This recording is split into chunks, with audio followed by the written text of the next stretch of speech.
بسم اللہ الرحمن الرحیم نحمده ونصلي ونسلم على رسولنا الكريم اما بعد فقد قال الله تبارك وتعالى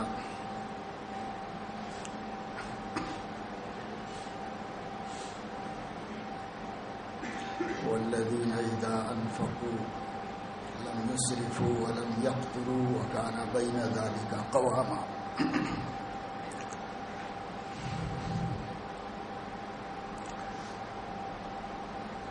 اسلام دین فطرت ہے اور اللہ تعالی نے اپنے بندوں کی ہدایت کے لیے جو زندگی کا نظام حضرت محمد صلی اللہ علیہ وسلم کے ذریعے سے بھیجا ہے وہ نہایت معتدل اور متوسط نظام ہے.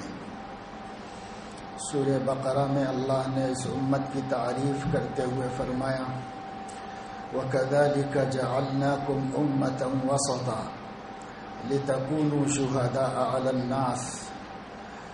تم لوگوں کو ہم نے نہایت معتدل اور متوسط امت بنایا ہے کہ نہ تم کسی کام میں غلو کرتے ہو نہ کسی کام میں کمی کرتے ہو. مفسرین فرماتے ہیں کہ اس امت کی اور اس کے دین کی خصوصیت یہ ہے کہ وہ یہودیوں کی طرح دین میں تجرد اور تقشف اختیار نہیں کرتے، یعنی غلو نہیں کرتے تھے، اور عیسائیوں کی طرح دین میں کمی نہیں کرتے ہیں. یہودیوں نے اپنے دین میں اضافہ کر لیا تھا اور اللہ نے جتنی چیزوں کو ان کے لیے حلال رکھا تھا ان کو بھی بڑی بزرگی سمجھ کر اپنے اوپر حرام کر لیا تھا. تو اللہ تبارک و تعالی شانہ نے سزا کے طور پر وہ سب چیزیں ان پر حرام کر دیں جو پہلے حلال تھیں. یہ پہلے تو اللہ نے حلال رکھی تھی، لیکن جب انہوں نے دین میں غلو کیا اور زیادتی کی اپنی طرف سے تو بطور سزا کے اللہ تعالیٰ نے ان پر ان چیزوں کو حرام کر دیا. اسی طریقے سے عیسائی دین میں کمی کرتی تو اللہ تبارک و تعالی شانہ نے دین میں کمی کرنا بھی اسلام میں نہیں رکھا. تو اسلام ایک ایسا دین بنایا گیا ہے جس میں نہ غلو ہے نہ کمی ہے، نہ افراط ہے نہ تفریط ہے. افراط کے معنی ہے بڑھانا اور تفریط کے معنی ہے گھٹانا. مسلمانوں کا دین، اس میں مسلمانوں کو حق نہیں ہے کہ وہ اس میں بڑھائیں اپنی طرف سے یا اپنی طرف سے گھٹائیں.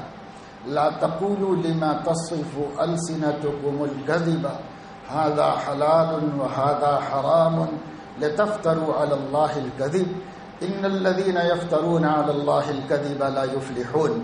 اللہ نے فرمایا کہ مسلمانوں تم اپنی طرف سے جھوٹ گڑھ کر کسی چیز کو حرام مت بناؤ اور کسی چیز کو حلال مت بناؤ. وہ تو صرف تمہارے دماغوں کی پیداوار ہے، وہ اللہ رب العزت کا حکم نہیں ہے. اس لیے کہ ایسا تم کرو گے تو اللہ پر افطرا کرو گے، اور جو لوگ اللہ پر افطرا کرتے ہیں وہ کبھی فلاح نہیں پا سکتے، کبھی کامیاب نہیں ہو سکتے. تو اس دین میں ہر چیز میں اعتدال رکھا گیا. عقیدے میں اعتدال ہے، غلو کی اجازت نہیں کہ کوئی آدمی ولی کو نبی جیسا سمجھنے لگے اور نبی کو خدا جیسا سمجھنے لگے. یہ عقیدے کا غلو ہے. عقیدے میں غلو کا کوئی اختیار نہیں. عقیدے میں توسط اختیار کرو، کمی بھی نہیں کرو کہ کوئی آدمی اللہ تبارک و تعالی شانہ کی قدرتوں کے بارے میں شک کرنے لگے اور کوئی آدمی حضرت محمد صلی اللہ علیہ وسلم کے بلند مقام میں کوتاہی کرنے لگے اور کوئی آدمی اولیاء اللہ کو اولیاء اللہ ماننے کے لیے تیار نہ ہو. تو مقامات بڑھاؤ بھی نہیں کسی کے اور مقامات گھٹاؤ بھی نہیں. عقیدہ ایسا رکھو جیسا نبی نے بتایا ہے، بس ایسا عقیدہ رکھو، اور وہ اعتدال والا عقیدہ ہے جس میں ہر ایک کو اس کا مرتبہ دیا جاتا ہے. اللہ اللہ ہے، نبی نبی ہے، مسلمان مسلمان ہیں، ملائکہ ملائکہ ہیں. جس کا جو حق ہے وہ اس کا حق ہے. خالق کو خالق کا حق دو مخلوق کو مخلوق کا حق دو، مالک کو مالک سمجھو اور مملوک کو مملوک سمجھو، کسی مملوک کو مالک کے درجے پر مت پہنچاؤ، کسی کے بارے میں وہ خیالات مت رکھو جو اپنے رب کے بارے میں رکھنا چاہیے، اور جو رب کی عبادت کا طریقہ ہے، جو رب کا حق ہے، وہ کسی دوسرے بندے کو، اللہ کی مخلوق کو مت دو۔ تو عقائد میں بھی غلو جائز نہیں، عقیدے کے اندر غلو کرنا جائز نہیں، کمی کرنا بھی جائز نہیں کہ ہم اپنی طرف سے کوئی بات ایسی طے کر لیں جو بیان نہ کی گئی۔ اسی وجہ سے علماء اسلام نے، محدثین محققین نے عقیدوں پر بھی کتابیں لکھ دی تاکہ قرآن و حدیث سے جو عقیدہ ثابت ہے ہر مسلمان اس کے مطابق رہے اور اس کے خلاف کرنے کی جرات نہ کرے۔ ان عقیدوں میں بڑھائے گا تو بھی درست نہیں ہے اس کا بڑھانا، اور گھٹائے گا تو گھٹانا بھی درست نہیں۔ اسی طریقے سے عبادات ہیں، عبادات کے اندر بھی غلو درست نہیں ہے، عبادات کے اندر بھی غلو درست نہیں ہے۔ عقیدے میں غلو کی مثال ہے، رسول اللہ صلی اللہ علیہ وسلم کے زمانے میں ایک مرتبہ سورج کو گرہن لگ گیا، اور اسلام سے پہلے لوگوں کا عقیدہ یہ تھا کہ جب کوئی بڑا حادثہ ہوتا ہے تو سورج غمگین ہوتا ہے، اس سے اس کو گرہن لگ جاتا ہے۔ ایسے ہی چاند کے بارے میں یہ عقیدے کا غلو تھا لوگوں کا۔ اور مدینے میں رسول اللہ صلی اللہ علیہ وسلم کے بیٹے حضرت ابراہیم کا انتقال ہوا۔ جس دن ان کا انتقال ہوا اسی دن سورج کو گرہن لگا، تو اب تو لوگوں کا خیال اور پختہ ہو جاتا اور مسلمانوں کے عقیدے خراب ہو جاتے کہ پہلے جو کہتے تھے جاہلیت میں کہ کسی بڑے حادثے سے ایسا ہوتا ہے تو نبی کے بیٹے کے انتقال سے بڑا کیا حادثہ ہوگا، اور ادھر سورج کو بھی گرہن لگ گیا۔ تو اللہ کے نبی صلی اللہ علیہ وسلم نے اس بات کو بہت شدت سے محسوس فرمایا کہ کہیں میری بنائی ہوئی اور تربیت دی ہوئی اور محنت کی ہوئی اس امت کے عقیدے پر کوئی اثر نہ پڑ جائے، اس لیے بیٹے کی وفات کا غم ایک طرف رکھ دیا، آپ مسجد میں تشریف لائے، لوگوں کو جمع کیا، ممبر پر چڑھے، خطبہ دیا اور فرمایا کہ لوگوں، سورج اور چاند کو گرہن اللہ کی قدرت سے لگتا ہے، اس کا کسی دوسرے واقعے سے کوئی تعلق نہیں ہے۔ اللہ جب چاہتے ہیں ایسا کر کے دکھاتے ہیں کہ سورج کے اندر روشنی کا ہونا یا ختم ہونا، سورج کا روشنی دینا یا نہ دینا، یہ اللہ تعالیٰ کی اپنی قدرت، اپنی تقدیر کے مطابق ہے، اس میں بندوں کا کوئی دخل نہیں، حادثات کا، واقعات کا کوئی دخل نہیں، صرف اور صرف آرڈر، اللہ کا حکم، اللہ کا حکم، اللہ کا حکم، اور کوئی چیز تم نہیں مان سکتے، اگر مانو گے تو تمہارا ایمان خراب ہو جائے گا۔ اس لیے رسول اللہ صلی اللہ علیہ وسلم نے فوراً صحابہ کرام کا ذہن بنایا اور عقیدے کے بگاڑ سے بچایا۔ اگر وہ لوگ ایسا مان لیتے تو پھر وہ عقیدے میں غلو کرتے، اور عقیدے میں غلو کرنا اللہ نے حرام قرار دیا ہے۔ قرآن میں فرمایا گیا یہود و نصارہ کو خطاب کر کے، یا اہل الکتاب لا تغلوا فی دینکم ولا تقولوا علی اللہ الا الحق، اے اہل کتاب اپنے دین میں غلو مت کرو، حق بات کہو، جتنا اللہ رسول نے بتایا اس سے آگے کم مت کرو، اتنا ہی رکھو، یہی تمہارا کام ہے، اس سے زیادہ تمہارا کوئی کام نہیں۔ تو اسلام میں غلو نہیں، اور عبادات تو عبادات میں بھی غلو نہیں، منع کر دیا۔ عقیدے کے بعد نمبر آتا ہے عبادات کا، عبادت میں بھی غلو کی اجازت نہیں۔ عبادتوں میں سب سے پہلی عبادت نماز ہے۔ رسول اللہ صلی اللہ تعالی علیہ وسلم کے زمانے میں ایک صاحب مسجد میں آئے اور نماز پڑھتے چلے جا رہے تھے، تو رسول اللہ صلی اللہ علیہ وسلم نے فرمایا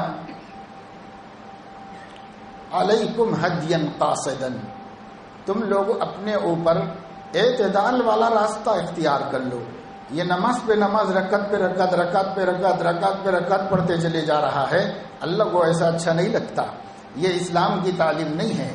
اعتدال سے پڑھو، 2 رکعت پڑھو، اطمینان سے بیٹھو، سلام پھیرو، اس کو بتاؤ اور سکھاؤ کہ نماز اعتدال سے پڑھے.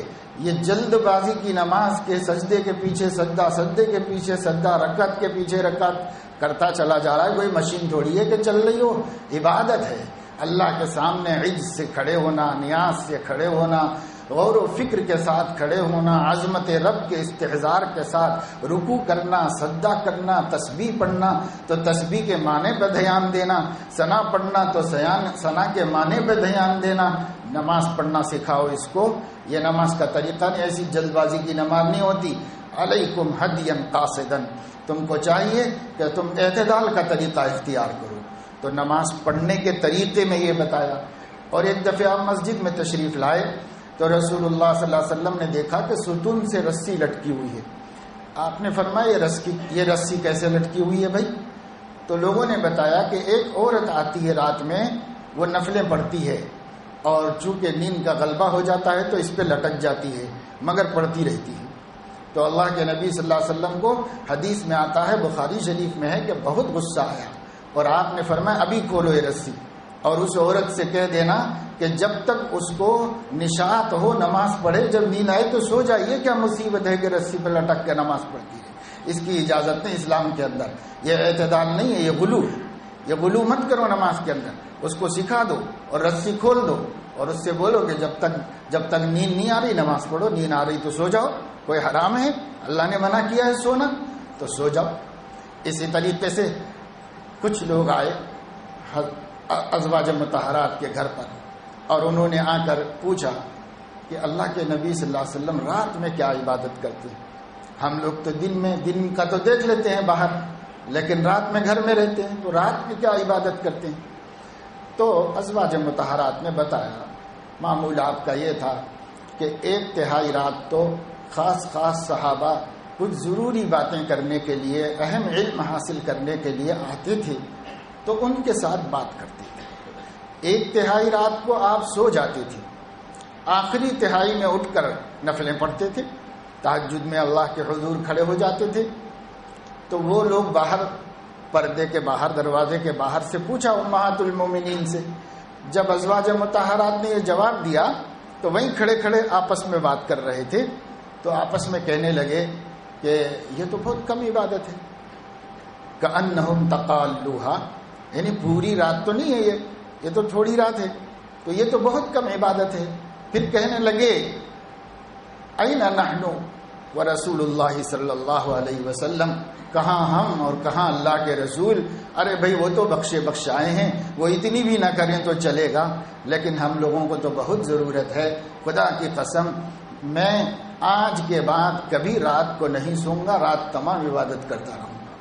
دوسرے نے کہا خدا کی قسم آج کے بعد میں کبھی کھانا نہیں کھاؤں گا، ہر دن روزہ رکھا کروں گا. تیسرے نے کہا کہ خدا کی قسم میں راہ خدا میں نکل جاؤں گا اور کبھی لوٹ کے نہیں آؤں گا. یہ ان لوگوں نے بڑے بڑے جذبے اور بڑے بڑے اپنے عزائم آپس میں طے کر لیے. تو اللہ کے نبی صلی اللہ علیہ وسلم کو اس کی خبر ہوئی تو آپ نے صلی اللہ علیہ وسلم نے بلوایا. ان کو بلا کے پہلے تو پوچھا کیا آپ لوگوں نے ایسی ایسی باتیں کہی ہیں؟ تو سب نے کہا ہاں یا رسول اللہ، آپ کا تو مقام بہت اونچا ہے، ہم لوگ بہت محتاج ہیں، اس وجہ سے ہم لوگوں نے ایسا طے کر لیا اپنی بخشش کے واسطے، اپنی مغفرت کے واسطے. تو اللہ کے نبی صلی اللہ علیہ وسلم نے فرمایا کہ انی اخشاکم اللہ، انی اخشاکم اللہ، میں تم میں سب سے زیادہ اللہ سے ڈرنے والا ہوں، مجھ سے زیادہ کوئی اللہ سے ڈرنے والا نہیں ہے. پھر بھی میں گھر میں کھانا کھاتا ہوں، سوتا ہوں، آرام کرتا ہوں، بیویوں کا حق ادا کرتا ہوں، کھانا پینے کا انتظام کرتا ہوں، یہ سب میں کرتا ہوں. تو کیا تم لوگ مجھ سے بھی زیادہ متقی بن جاؤ گے؟ کیا مجھ سے بھی آگے اللہ کے پیارے بن جاؤ گے؟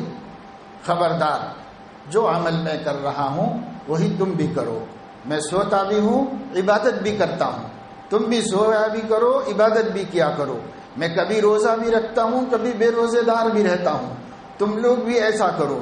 اور میں اللہ کے راستے میں ضرورت پڑتی ہے تو سب کچھ قربان کرتا ہوں، نہیں ضرورت پڑتی ہے تو اپنے گھر میں رہتا ہوں، بال بچوں کا حق ادا کرتا ہوں، تم لوگ بھی یہ کیا کرو. تو اللہ کے نبی صلی اللہ علیہ وسلم نے عبادت میں غلو کرنے سے صحابہ کو روک دیا۔ ایک صحابی آئے اور انہوں نے کہا یا رسول اللہ ہمیں اجازت دیجئے کہ ہم سال بھر روزہ رکھنا چاہتے ہیں۔ تو آپ نے فرمایا کہ نہیں اجازت ہے اس کی۔ تو انہوں نے کہا کہ یا رسول اللہ پھر ہمارا جی چاہتا ہے کہ ہم خوب روزے رکھیں، روزے تو صرف رمضان میں فرض ہیں۔ تو آپ صلی اللہ علیہ وسلم نے فرمایا اگر بہت زیادہ جی چاہتا ہے تو صوم داؤدی رکھو، یعنی ایک دن روزہ رکھو اور ایک دن نہ رکھو، اتنی اجازت ہے۔ اگر کوئی بہت زیادہ روزے دار رہنا چاہتا ہو تو اتنی اجازت ہے، اس سے زیادہ اجازت نہیں۔ اسی طریقے سے حضرت عثمان ابن مظعون رضی اللہ تعالیٰ عنہ آپ کی خدمت میں حاضر ہوئے اور انہوں نے کہا یا رسول اللہ شہوت ہم کو بہت پریشان کرتی ہے اور اللہ کی عبادت میں بڑی کوتاہیاں ہوتی ہیں، اس وجہ سے آپ ہمیں اجازت دیجئے کہ ہم خصی ہو جائیں، جیسے بکرے کو خصی کر دیتے ہیں کہ پھر اس کی شہوت ختم ہو جاتی ہے، تو ہم خصی ہو جائیں، اس کی اجازت دیجئے۔ اگر ہم ایسے ہو جائیں گے تو بس اب نہ بیوی یاد آئے گی، نہ کوئی یاد آئے گا، نمازیں پڑھیں گے، عبادت کریں گے، اس کی اجازت دے دیجئے۔ جذبات تھے صحابہ کرام میں بندگی کے، لیکن بغیر اجازت کوئی کام نہیں کرتے تھے۔ رسول اللہ صلی اللہ علیہ وسلم نے فرمایا بالکل اجازت نہیں دیتا میں اس کی، اگر تم کو ضرورت پڑے تو نکاح کرو، اور ضرورت پڑے تو 2 کرو، ضرورت پڑے تو 3 کرو۔ اللہ نے 4 تک اجازت دی، کائے کے واسطے دی ہے، خصی بنانے کے واسطے نہیں دی ہے، شہوت چھڑانے کے واسطے نہیں دی ہے۔ تم کو نامرد بنانا اللہ نہیں چاہتا، اللہ نے مرد بنا کے پیدا کیا ہے۔ مرد رہو، اپنی طاقت باقی رکھو، کام میں لاؤ، انسانی نسل کو وجود بخشو۔ کوئی اجازت نہیں ہے ایسا کرنے کی۔ پچھلے زمانے کے لوگوں نے ایسا کرنے کی کوشش کی تھی، فما رعوها حق رعایتها، پھر وہ اس کا حق نہیں ادا کر سکے، اللہ کے مجرم بن گئے۔ تم ایسا نہیں کرو، تم ایسا کرو جیسے میں کرتا ہوں کہ میں نے شادی بھی کی ہے، میرے بچے بھی ہیں اور میں دین کا کام بھی کرتا ہوں، اللہ کا نبی بھی ہوں، عبادت بھی کرتا ہوں، تم بھی سب کرو۔ تم ایسا راستہ مت اختیار کرو، ایسا کرو گے تو یہ غلو ہوگا۔ یہ غلو کی اجازت اسلام کے اندر نہیں۔ تم امت وسط ہو، درمیانی اور معتدل امت ہو، اعتدال کے ساتھ رہو، نہ یہودیوں کی طرح آگے بڑھو، نہ عیسائیوں کی طرح پیچھے ہٹو، بلکہ اعتدال کی زندگی گزارو۔ اللہ کے نبی صلی اللہ علیہ وسلم نے اس کی تعلیم دی۔ ایک صحابی حضرت ابو الدرداء رضی اللہ تعالیٰ عنہ تھے، وہ ان کے اہلیہ نے رسول اللہ صلی اللہ علیہ وسلم سے شکایت کی اور کہا کہ میں نوجوان ہوں اور میں دن بھر اپنے شوہر کا انتظار کرتی ہوں، ان کی راہ دیکھتی بیٹھتی ہوں۔ وہ رات کو آتے ہیں، 1-2 نوالے کھا لیتے ہیں، وضو بنا کے مصلی پہ کھڑے ہو جاتے ہیں، میں رات تمام ان کو تکتی رہتی ہوں، وہ صبح تک عبادت کرتے رہتے ہیں۔ میرے ساتھ انصاف کیجیے اللہ کے رسول۔ رسول اللہ صلی اللہ علیہ وسلم نے بلا کر پوچھا کیا تم ایسا کرتے ہو؟ انہوں نے کہا یا رسول اللہ غریب آدمی ہوں، دن بھر محنت کرتا ہوں، فرض نماز کے علاوہ کچھ پڑھ نہیں پاتا، اب ایک رات ملتی ہے تو وہ بھی اپنے مولا کے ساتھ نہ گزاروں تو کیا کروں؟ تو حضور علیہ الصلوۃ والسلام نے فرمایا کوئی ضرورت نہیں ہے، آپ رات اپنی بیوی کے ساتھ گزاریے، مصلی پہ گزارنے کی کوئی ضرورت نہیں ہے، دین میں جتنا سکھایا گیا ہے اتنا کرو، اپنی طرف سے اضافہ مت کرو اس کے اندر۔ پھر آپ صلی اللہ علیہ وسلم نے انہیں پابند کیا اور فرمایا ان لنفسک علیک حقا وان لزوجک علیک حقا وان لدینک علیک حقا، تمہارے اوپر تمہارے نفس کا بھی حق ہے، تمہارے اوپر تمہاری بیوی کا بھی حق ہے، تمہارے اوپر تمہارے آنکھ کا بھی حق ہے، تمہارے اوپر تمہارے بدن کا بھی حق ہے، سب کے حقوق ادا کرو۔ ذرا سیدھا بیٹھو پلر کے سامنے جو ہے، ادب سیکھو، ادب۔ یہ مسجد محفل ہے، جمعے کی محفل ہے، ادھر بھی جو بیٹھے ہیں سیدھے بیٹھو ادب سے۔ تو ان لزوجک علیک حقا، نبی نے فرمایا دیکھو بیوی کا بھی حق ہے، وہ بھی ادا کرو، آنکھ کا حق ہے اس کو سلاؤ، بدن کا حق ہے اس کو آرام دو، سب حقوق ادا کرو۔ تم حقوق ادا کرنے کے لیے پیدا کیے گئے ہو، تم اللہ تعالیٰ کے سامنے یوں ہڈی چمڑا بننے کے لیے نہیں پیدا کیے گئے۔ اللہ تو اللہ ہے، اللہ کوئی حاکم ظالم نہیں ہے، اللہ رب العزت نے تمہارے اوپر کوئی بندگی مسلط نہیں کر دی ہے، اللہ نے تو تم کو بڑی رحمت کے ساتھ اور بڑی شفقت کے ساتھ ایک دین دیا ہے جو زندگی گزارنے کا سب سے اچھا اور انسانیت کے مطابق طریقہ ہے، تو اس کو اختیار کرو۔ تو کہیں غلو کی اجازت نہیں۔ پھر اللہ تعالیٰ نے سورہ بنی اسرائیل میں فرمایا کہ اے نبی صلی اللہ علیہ وسلم جب آپ نماز پڑھائیں تو نماز کے اندر لا تجہر بصلاتک ولا تخافت بها وابتغ بین ذلک سبیلا، جب آپ نماز پڑھائیں گے، نماز پڑھاتے ہیں تو اللہ آپ کو ہدایت دیتا ہے کہ آپ نماز میں قرات کرتے وقت میں نہ تو بہت زور سے آواز نکالیے کہ بھدی لگنے لگے، اور نہ اتنی ہلکی کیجیے کہ مصلیوں کو مقتدیوں کو سنائی نہ دے۔ پھر کیا کریے؟ وابتغ بین ذلک سبیلا، ایک انسان کے اندر سے فطری طور پر جتنی آواز نکل سکتی ہے اس کو رکھیے، ایسا بھی مت کیجیے کہ فطری آواز کو کم کر دیجیے، اور ایسا بھی نہ کیجیے کہ فطری آواز کو زبردستی بڑھا کے نکالیے، اس سے آپ کے سینے پر پریشر پڑے گا، دباؤ پڑے گا، تکلیف ہوگی۔ کیوں خواہ تکلیف میں ڈالے؟ اللہ نہیں چاہتا کہ بندوں کو تکلیف میں ڈالے، اللہ نہیں چاہتا کہ اپنے بندوں کو تکلیف میں ڈالے۔ ما جعل علیکم فی الدین من حرج، اللہ نے تمہارے دین میں تنگی نہیں رکھی ہے۔ یرید اللہ بکم اليسر، اللہ نے تمہارے لیے سہولتوں کا ارادہ کیا ہے، تنگیوں میں ڈالنے کا ارادہ نہیں کیا اللہ نے۔ تو نبی کو کیا سکھایا؟ اعتدال، آواز میں بھی اعتدال، نہ بہت چیخنا نہ بہت باریک، بلکہ ضرورت بقدر آواز نکالنا، اس کا اعتدال سکھایا۔ اور پھر آپ نے ایک دن قمیص خیرات کر دی تھی تو اس پر یہ آیت بنی اسرائیل ہی میں نازل فرمائی، لا تجعل یدک مغلولۃ الی عنقک ولا تبسطها کل البسط، اے نبی آپ اتنے بخیل بھی مت ہو جائیے جیسے کسی کا ہاتھ گردن سے باندھ دیا گیا ہو، دینا ہی نہیں جانتے، اور ایسے سخی بھی مت ہو جائیے کہ اپنے جسم کے کپڑے اتار کے دے دیں اور گھر میں گر کر بیٹھ جانا پڑے، ایسا بھی نہیں کیجیے، بلکہ درمیان میں رہیے، اپنی ضرورت کا خیال کرتے ہوئے خیرات کیجیے، اس لیے درمیان میں رہیے، اس کا حکم دیا۔ اسی طریقے سے اللہ تبارک و تعالی شانہ نے اپنے نیک بندوں کا ذکر سورۃ الشعراء میں فرمایا، تو وہاں اللہ رب العزت نے سورہ فرقان کے آخر میں ارشاد فرمایا کہ والذین اذا انفقوا لم یسرفوا ولم یقتروا، اللہ کے نیک بندے جب خرچہ کرتے ہیں تو اسراف بھی نہیں کرتے، بخل بھی نہیں کرتے، بلکہ کان بین ذلک قواما، اسراف اور بخل کے بیچ میں رہتے ہیں، اعتدال، اس کے اندر بھی اعتدال سے رہتے ہیں۔ یہاں تک کہ ہر کام میں نبی نے اعتدال کو پسند کیا۔ ایک جنازہ جا رہا تھا اور لوگ تیز تیز جا رہے تھے، اللہ کے نبی صلی اللہ علیہ وسلم نے فرمایا ان لوگوں سے جا کے کہو کہ علیکم ہدیا قاصدا، درمیان کی رفتار سے چلو، تیز تیز مت جاؤ کہ میت کو اذیت و تکلیف ہونے لگے، اتنا آہستہ آہستہ بھی مت جاؤ کہ تاخیر ہو جائے، درمیان کی رفتار سے لے جاؤ جنازے کو، ایسے دوڑ دوڑ کے مت لے جاؤ جنازے کو۔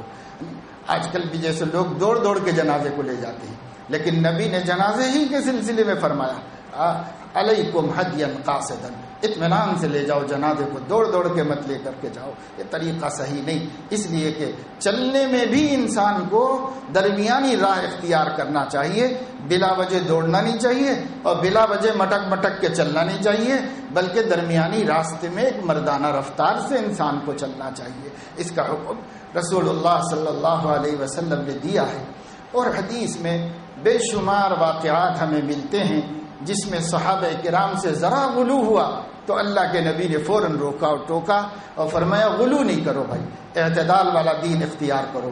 ہم دین اعتدال کا لے کر آئے ہیں، دین اعتدال کا لے کر آئے ہیں، جس میں اپنی جانوں کا بھی حق، اپنے گھر والوں کا بھی حق، اور اپنے رب کا بھی حق، اپنے نبی کا بھی حق، سب کا حق ہے، سب کے حقوق ادا کرو۔ جو شخص سب کے حقوق ادا کرتا ہے وہ شخص سچا بندہ بنتا ہے۔ نبی کریم صلی اللہ علیہ وسلم نے فرمایا اعطوا کل ذی حق حقہ، اللہ نے جس کا جو حق بتایا ہے اس کا حق ادا کرو، حق ادا کرنے کا نام دین ہے۔ اعطوا کل ذی حق حقہ، جس کا جو حق بتایا ہے اس کا حق ادا کرو، ہر ایک کا حق ادا کرنے کا نام دین ہے۔ تمہاری مرضی سے کام کرنے کا نام دین نہیں ہے، کہ جس کے جو مرضی میں آیا، اس کو نمازیں پسند آ گئی، اس نے بس نمازیں ہی اپنے لیے اختیار کر لی، اس کو روزے پسند آ گئے، اس نے بس اپنے لیے روزے پسند کر لی، بقیہ دین سے آنکھ بند کر لی، اور اس کو خیرات پسند آ گئی، بس یہ دینا دلانا باقی رکھا اور سب دین کو بھول گیا اور چھوڑ دیا، اس کو کوئی چیز پسند آ گئی، اس کو کوئی چیز پسند آ گئی۔ نہ بھائی، ایسا نہیں، اللہ نے ہر ایک کا حق بتایا ہے، تمہارا کام ہے حقوق ادا کرنا، ہر ایک کے حقوق ادا کرو، اللہ کا حق اللہ کو ادا کرو، نبی کا حق نبی کو ادا کرو، اور ماں باپ کا حق ماں باپ کو ادا کرو، اولاد کا حق اولاد کو ادا کرو، بیوی کا حق بیوی کو ادا کرو، پڑوسی کا حق پڑوسی کو ادا کرو، کاروبار جس کے ساتھ کرتے ہو اس کا حق، پارٹنر کا حق، شریک کار کا حق اس کا ادا کرو، تمہارا کوئی آفیسر ہو اس کا حق ادا کرو، تمہارا کوئی ماتحت ہو اس کا حق ادا کرو، تمہارے گھر میں کوئی نوکر ہے اس کا حق ادا کرو، استاد ہو تو شاگرد کا حق ادا کرو، شاگرد ہو تو استاد کا حق ادا کرو، پیر ہو تو مرید کا حق ادا کرو، مرید ہے تو مرشد کا حق ادا کرے، محکوم ہے تو حاکم کا حق ادا کرے، حاکم ہے تو محکوم کا حق ادا کرے، رعایا کا حق ادا کرے۔ بس اسلام یہ ہے کہ جس کا اللہ نے جو حق بتا دیا ہے تم اس کا حق ادا کرو۔ اگر کوئی شخص سب کے حقوق ادا کر رہا ہے، خالق کے بھی مخلوق کے بھی، تو وہ بندہ ہے، بندہ اللہ کا ہے اور مسلمان اور مومن کامل۔ اور اگر ایسا نہیں کر رہا ہے تو چاہے اپنی پسند کی کوئی ایک عبادت لے کے عمر بھر کرتا رہے، اللہ کی نظر میں وہ بندہ نہیں بنا، اللہ کی نظر میں وہ بندہ نہیں بنے گا۔ اللہ کی نظر میں وہی بندہ ہے جو تمام حقوق والوں کے حقوق ادا کرو، ہر ایک کا حق دیا گیا ہے، اس کا حق ادا کرو۔ یہاں تک کہ قرآن کریم نے تو اپنے بازو بیٹھنے والے کا بھی حق بتایا ہے، والصاحب بالجنب۔ اللہ تعالیٰ نے فرمایا کہ دیکھو تمہارے بہت سے پڑوسی ہیں، پڑوسی ایک گھر بازو کا گھر والا پڑوسی کہلاتا ہے تو سب جانتے ہیں، لیکن اللہ نے فرمایا کہ تمہارے بازو جو بیٹھا ہوا ہے وہ بھی تمہارا ایک پڑوسی ہے، بازو کا بیٹھا ہوا تمہارا پڑوسی ہے۔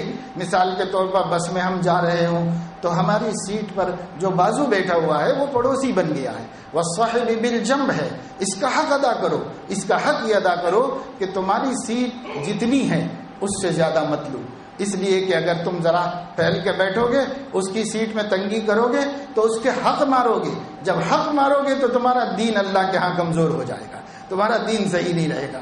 اس لیے تمہارے لیے جتنی جگہ مقرر ہے اتنی ہی جگہ پہ رہو، یہ ہے حق ادا کرنا۔ اور ایثار یہ ہے کہ اگر وہ ذرا مضبوط آدمی ہو تو تھوڑا تم دب کے بیٹھ جاؤ تاکہ وہ سہولت کے ساتھ بیٹھ سکے، یہ ایثار ہے اعلیٰ درجہ۔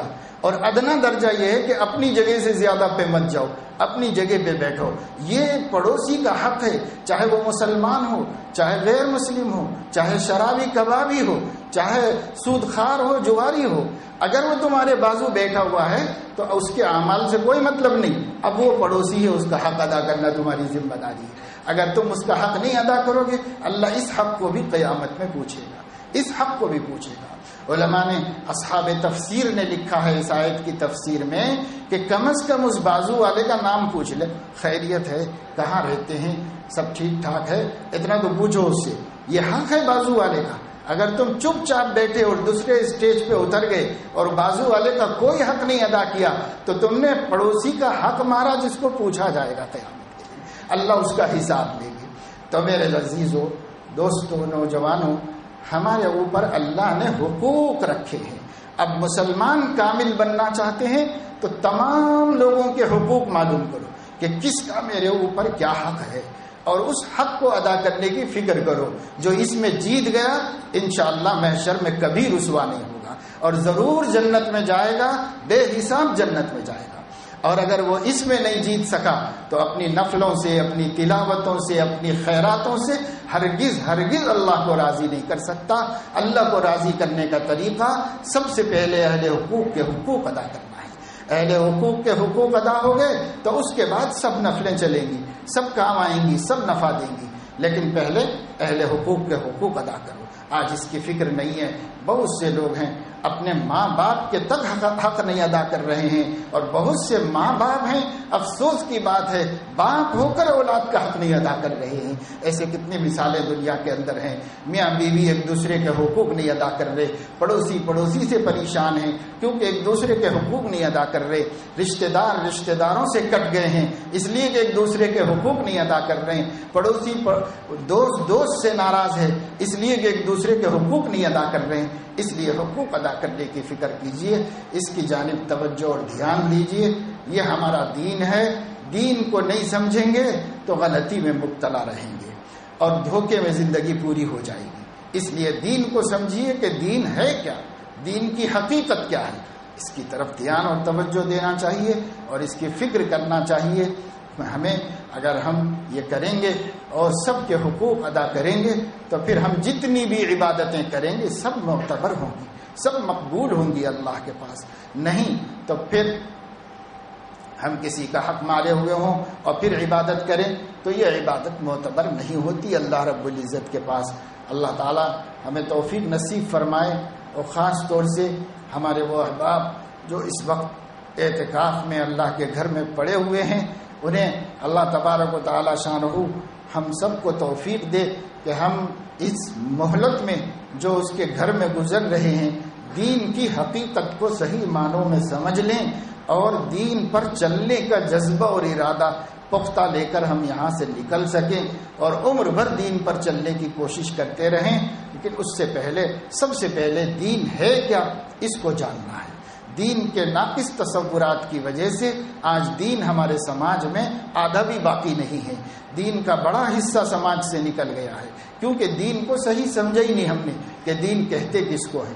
اس لیے دین کی حقیقت کو سمجھنا چاہیے، اس کے مطابق عمل کرنا چاہیے اور اس کے مطابق زندگی گزارنے کی کوشش کرنی چاہیے۔ اللہ تعالیٰ توفیق عمل نصیب فرمائے۔ سب لوگوں کو، جن لوگوں نے سنتیں نہیں پڑھی ہیں وہ سنتیں پڑھ لیں، اوپر جگہ مکمل ہو جائے تو بازو شیڈ میں بھی جانمازیں بچھی ہوئی ہیں، وہاں پر جگہ ہے، سب لوگ وہاں جا سکتے ہیں، سہولت ہے، کوئی پریشانی کی بات نہیں ہے، صفحے باہر بھی بنا سکتے ہیں۔ اور نماز پڑھیے اور نماز کے بعد دو زانوں ادب سے بیٹھیے، خطبہ ادب سے بیٹھ کر سننے کا حکم ہے۔ علماء نے فرمایا ہے کہ خطبے کا سننا واجب ہے اور ادب سے سننا واجب ہے۔ بڑے بوڑھے حضرات تو کرسی پہ بیٹھے ہیں، بیٹھے رہیں گے یا جس طرح بھی وہ بیٹھے ہیں، بعض لوگ معذور ہیں ہمارے مجلس میں، ان کو بھی آرام سے بیٹھنے کا حق ہے، اور جو بوڑھے ہیں ان کو بھی آرام سے بیٹھنے کا حق ہے۔ لیکن جوانوں کے اوپر حق یہ ہے کہ وہ اللہ کے گھر کا حق ادا کریں، اور وہ یہ ہے کہ خطبہ ادب سے بیٹھ کے سنیں، بے ادبی سے ٹیکے لگا کے نخرے کرتے ہوئے اللہ کے گھر میں نہ بیٹھو۔ بالکل تہذیب ختم ہو گئی ہے مسلمانوں کے ہاں۔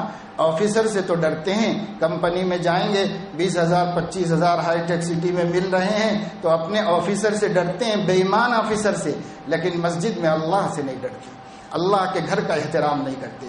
آفیسر آتا ہے تو ہاتھ بن کے کھڑے ہو جاتے ہیں، سر سر سر، اور اللہ کے سامنے کیا؟ اللہ کے سامنے ایک ٹیک لگا کے ادھر ٹانگ پھیلا کے ادھر کر کے، توبہ توبہ، بہت افسوس کی بات ہے۔ اللہ کا مقام سمجھو دوستو۔ اللہ فرماتے ہیں وما قدر اللہ حق قدری، لوگوں نے اللہ کی قدر نہیں پہچانی۔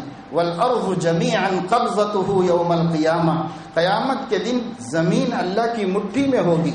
والسماوات مطویات بیمینی، آسمان ساتوں لپیٹ کے اللہ کی ہتھیلی میں رکھے ہوئے ہوں گے۔ قیامت میں دیکھیں گے، آپ بھی دیکھیں گے، ہم بھی دیکھیں گے، ہر آنکھ دیکھے گی کہ اللہ اتنی طاقت والا ہے، 7 زمین ایک مٹھی میں لے گا اور 7 آسمانوں کو ہتھیلی پہ رکھے گا اور بتائے گا کہ یہ ہے میری طاقت اور میرے بغاوت کر کے آئے ہو تو اب دیکھو کیا ہوگا۔ تب اللہ تعالی ہم سے پوچھے گا اپنی طاقت بتا کے۔ وہ 25-30 ہزار دینے والے آفیسر کی طاقت سمجھ میں آئی اور زمین آسمان کے مالک کی طاقت نہیں سمجھ میں آئی۔ اس لیے جمعے کے خطبے ہوتے ہیں، ہمارے نوجوان موٹر سائیکلوں پہ بیٹھے رہتے ہیں، وضو خانوں میں باتیں کرتے رہتے ہیں، باہر ہاتھ بن کے کھڑے تھے، وہ آتا اس کا ہاتھ ملاتے ہیں، سلام کرتے ہیں، اس سے ملتے ہیں، اس سے ملتے ہیں، جمعے کا خطبہ ہوتا رہتا ہے۔ کیا بات ہے، یہ کیسے ہوتا ہے؟ معمولی آدمی اپنا لیکچر دے رہا ہوتا ہے تو ادب سے بیٹھتے ہیں، اور اللہ کے نبی کا نائب اللہ کے نبی کی جگہ پہ کھڑے ہو کے خطبہ دیتا ہے، کتنا احترام سے سننا چاہیے۔ اس لیے یہ باتیں سیکھو، آج ہی نہیں، آپ لوگ جن بستیوں سے آئے ہو، اپنی مسجدوں میں جمعے کے دن خاص طور سے بہت اہتمام سے خطبہ سنا کرو اور بہت ادب سے خطبہ سنا کرو. اسی طریقے سے دین کی محفلیں جہاں ہوں وہاں نہایت ادب سے بیٹھ کر اللہ رسول کی بات سنا کرو. یہ اللہ رسول کی بات کا احترام ہے اور اس کا حق ہے.